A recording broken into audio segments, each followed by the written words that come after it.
গল্প পিয়নের আসরে সবাইকে স্বাগত জানিয়ে শুরু করছি আজকের গল্পের আসর। আজ শোনাবো শ্রী শিবরাম চক্রবর্তীর লেখা হাসির গল্প প্রবীর পতন।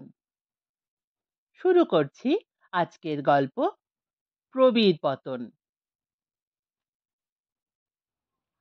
নেহাত অমূলক নয়, বরং বলতে গেলে বলতে হয় মূলই এই কাহিনীর মূলে।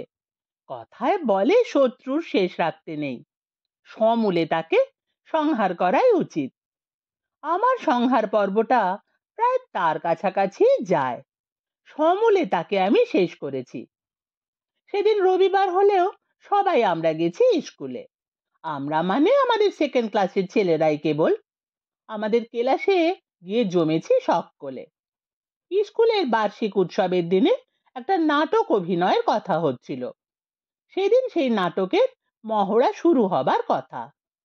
কি নাটক আমরা জানি না, আমাদের বাংলার স্যার লিখেছিলেন পালাটা, আর তার বিভিন্ন ভূমিকায় অভিনয় করবার পালা ছিল আমাদের।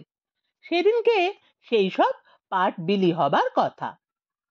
ক্লাসে আমরা বসতে না বসতেই স্যার এসে দাঁড়ালেন, হাতে খেড়ো বাঁধা মোটা একটা খাতা।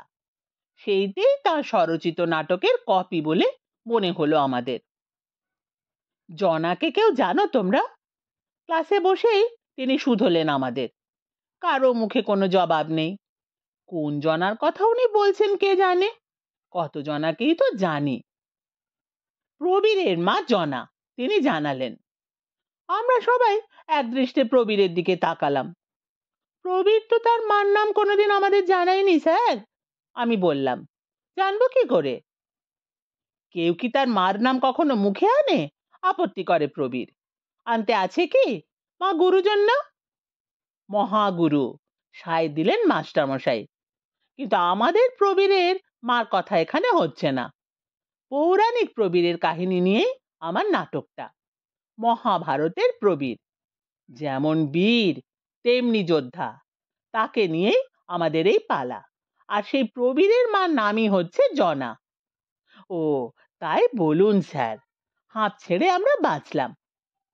আমার নাটিকাটির নাম হচ্ছে জনা ওরফে প্রবীর পতন, বললেন বাংলা স্যার।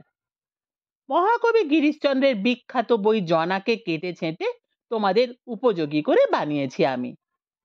তারপর তার কথার সারাংশ প্রকাশিত হলো। প্রবীরই হলো এই বইয়ের হিরো, নাটকের মেইন পার্ট। এখন তোমাদের মধ্যে কে এই পার্ট নিতে চাও জানাও আমায়। ক্লাস শুদ্ধ সব ছেলে আমি আমি করে উঠল। আমি স্যার, আমি স্যার, আমি স্যার। এবং আমিও। হিরো হতে চায় না কে? আমার আমি তো কারো চাইতে কিছু কম নয়, হারবার পাত্র কারো কাছে। কিন্তু প্রবীর বলল, না স্যার, আমাকে এই পাঠ দেওয়া উচিত আপনার। আমি এর জন্য আগের থেকেই বিধি নির্দিষ্ট। বিধি নির্দিষ্ট? বাংলা স্যার বিস্মিত। নইলে স্যার আমার নাম প্রবীর হতে গেল কেন? এই স্কুলে আমি পড়তে এলাম কেন? এখানে ভর্তি হতে গেলাম কেন?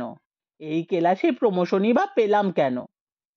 এত কেনর জবাবে আমার ছোট্ট একটি প্রতিবাদ। তোর নাম প্রবীর হতে পারে, কিন্তু তোর মার নাম তো আর জনা নয়। বইটার নাম শুনেছিস? জনা ওরফে প্রবীর পতন। মার নাম জনা না হতে পারে, কিন্তু জনাই আমার দেশ, জানাই প্রবীর। জনাই? যেখানকার মনোহরা বিখ্যাত? মাস্টারমশাই জিজ্ঞেস করেন। মনোহরা নামক মেঠাই প্রসিদ্ধ যেখানকার? হ্যাঁ স্যার, সেখানেই আমার জন্ম। সেই জনাই আমার মাতৃভূমি।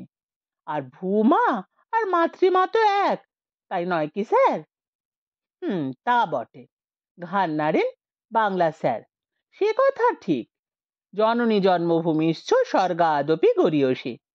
তাহলে পাঠটা আবার পাওয়া উচিত কিনা আপনিই বলুন স্যার। কিন্তু শুনেছ তো, বইটার নাম প্রবীর পতন। প্রবীর খুব বীর হলেও যুদ্ধ করতে করতে মারা পড়বে শেষটায়। শেষ পর্যন্ত মারা পড়তে রাজি আছো তো তুমি? কেন মরবো না স্যার? সত্যি সত্যি তো আর মরতে হবে না। তবে যতক্ষণ আমি পারবো বীরের মতন লড়াই করে যাব। সহজে মরবো না স্যার। তা কিন্তু আমি বলে দিচ্ছি। তোমাকে 5 মিনিট লড়াই করতে দেওয়া হবে, তার বেশি নয়। তারপর যেই আমি উইংসের পাশ থেকে ইশারা করব, এইবার তক্ষুনি তোমাকে ধপাস করে পড়তে হবে। কিন্তু গায়ে একটু লাগতে পারে, কিন্তু তা গ্রাহ্য করলে চলবে না। এর নাম হচ্ছে পতন ও মৃত্যু। ভেবে দেখো কথাটা। রাজি আছো? এক কথায় সে রাজি। তার নামের 2/3 বীর তো। সেই কথাটাই আমাদের চোখে আঙুল দিয়ে দেখিয়ে সে বললে যে বীরের মৃত্যু তার শিরোধার্য। আহা, নামমাত্র মরে নাম করতে আর কে না চায়। প্রবীরের পাঠটা সেই পেলে, আর সব পাঠও বিলি হলো। সবাই পেল এক একটা পাঠ। আমিও পেলাম একটা। আমারটা কাঁটা সৈনিকের পাঠ। তাতে কোনো বক্তৃতা নেই, লম্ফঝম্প কিচ্ছু না। স্টেজের এক কোণে চুপটি করে মরার মতন শুয়ে থাকা কেবল। নাকে মাছি বসলেও নড়া চলবে না, মশা কামড়ালেও নয়। প্রবীর যখন বীর দর্পে তার তরোয়াল ঘুরিয়ে স্টেজময় দাপাদাপি করে লড়াই করবে, আমি তখন লাশের মতোই পড়ে থাকবো এক পাশে, একটি কথাও কইতে পাবো না। ও যদি আমার পায়ের কাছেও এসে লাফায়, আমায় ডিঙিয়ে যায়, বারংবার আমায় এধার থেকে ওধারে টপকাতে থাকে, এমনকি আমার উপরে দাঁড়িয়েই লড়াই জমায়, তবুও আমি মোটেই ওকে ল্যাং মারতে পারবো না। আমার মুখে যেমন কথাটি নেই, পায়ের বেলাও কথা নয়। সেরকম কথা থাকলে স্টেজের ওপরে শুয়ে শুয়েই এসে একটা ল্যাং মারতাম ওকে, যে বাছাধনের আর 5 মিনিট ধরে লড়াই চালাতে হতো না। সেই একটি ল্যাংয়েই পতন, আর পতনের সঙ্গে সঙ্গেই মৃত্যু। কিন্তু মাস্টারমশাই বললেন, প্রবীর যাই করুক না, আমার পক্ষে কোনো ল্যাং বা ল্যাঙ্গুয়েজ নাস্তি। বইয়ের সব পাঠেরই ব্যবস্থা হলো, কিন্তু জনা সাজতে রাজি হলো না ছেলেদের কেউই। পাঠটা ডিফিকাল্ট বলে নয়, মেয়ের পাঠ বলে। বরং নেপথ্যে কোলাহল হতে রাজি হলো, কিন্তু জনা হতে একজনেও রাজি না। তখন মাস্টারমশাই নিজেই জনার পাঠ নিলেন। জোর মহড়া চলল তারপর কদিন ধরে। তেড়ে ফুঁড়ে হাত পা নেড়ে যা শুরু করলো প্রবীরটা! দাও মাগো সন্তানে বিদায়, চলে যাই লোকালয় তেজি, ক্ষত্রিয় সন্তান, অপমান কত সব আর। তাকে দেখবার মতোই ব্যাপার। তার অঙ্গভঙ্গি, রকম সকম হাব ভাব দেখে এমনকি প্রবীর প্রসবেরই জননী জনা ওরফে আমাদের বাংলার মাস্টারমশাইয়েরও তাক লেগে যায়। আর এমন রাগ ধরে আমার, হাত পা খেলানো এসা চমৎকার পাঠটা আমার হলে কি মজাই না হতো। অবশ্যই শেষ পর্যন্ত পতন ও মৃত্যু অবধারিত হলেও আমার কোনো আপত্তি ছিল না। তার বদলে আমাকে হতে হলো কিনা কাঁটা সৈনিক, চিরকাল ধরে দেখে আসছি। আমার কপালটাই এমনি ফাটা। তাহলেও নিজের পাঠটা তৈরি করতেও কোনো কসুর ছিল না আমার। সুবিধের এইটুকু যে এর রিহার্সাল স্টেজে না দিলেও চলে।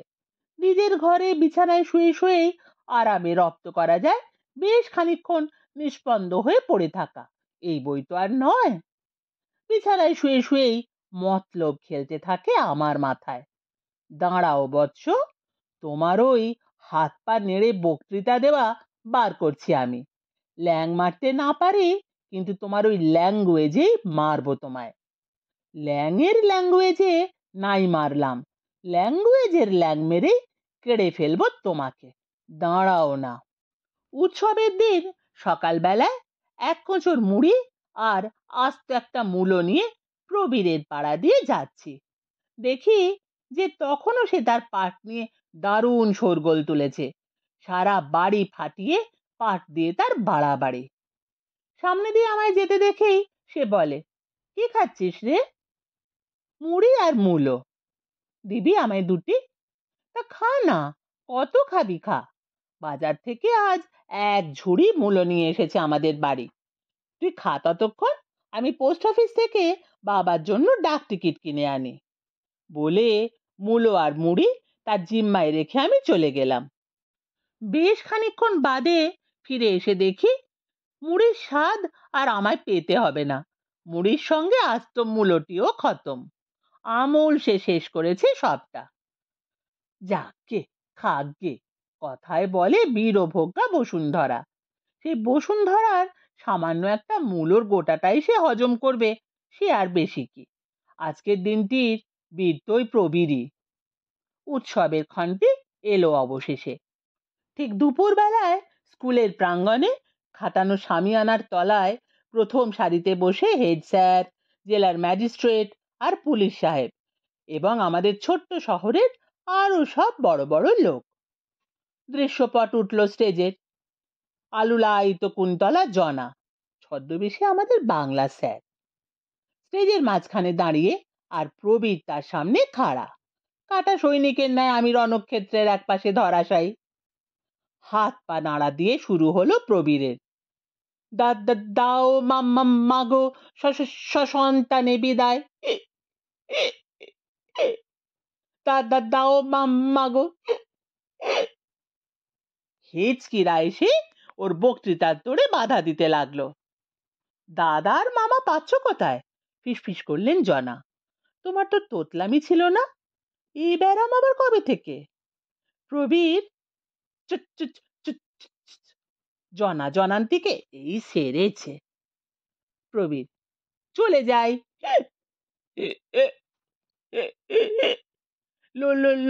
লোকালয় তাজি। কি হচ্ছে কি? জনা এগিয়ে গেলেন প্রবীরের কাছে। ওমা, দারুণ মূলোর গন্ধ বেরোচ্ছে যে মুখ দিয়ে। মূলো খেয়েছিলে নাকি আজ? প্রবীরের কানে প্রশ্নটা। আমি মূলো খাইনি স্যার, ওই আমায় খাইয়ে দিয়েছে বলে সে ধরাশায়ী আমায় একটা তরোয়ালের খোঁচা লাগায়। খাইয়ে দিয়েছে? জনা মশাই তো অবাক। হ্যাঁ স্যার, ও বললে যে খা খা, তখন কি জানি মূলো খেলে এমন হেঁচকি ওঠে। জনার মুখে কথাটি নেই, আর চোখে চেয়ে দেখি তিনি রোষ কষায়িত নেত্রে তাকিয়ে রয়েছেন আমাদের দুজনার দিকেই। আবার শুরু করে প্রবীর। লোকালয় ত্যাজি।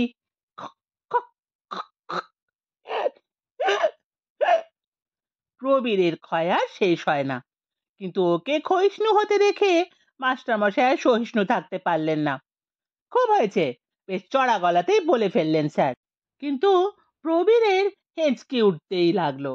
জনার ধিক্কারে তার হিক্কার বাধা পেল না একটুও।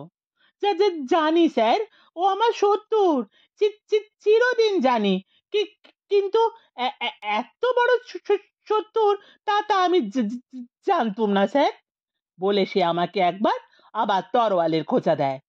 পড়ে পড়ে মার খেতে হয় আমায়, কিন্তু মরার ওপর খাড়ার ঘা কত আর সওয়া যায় বলো?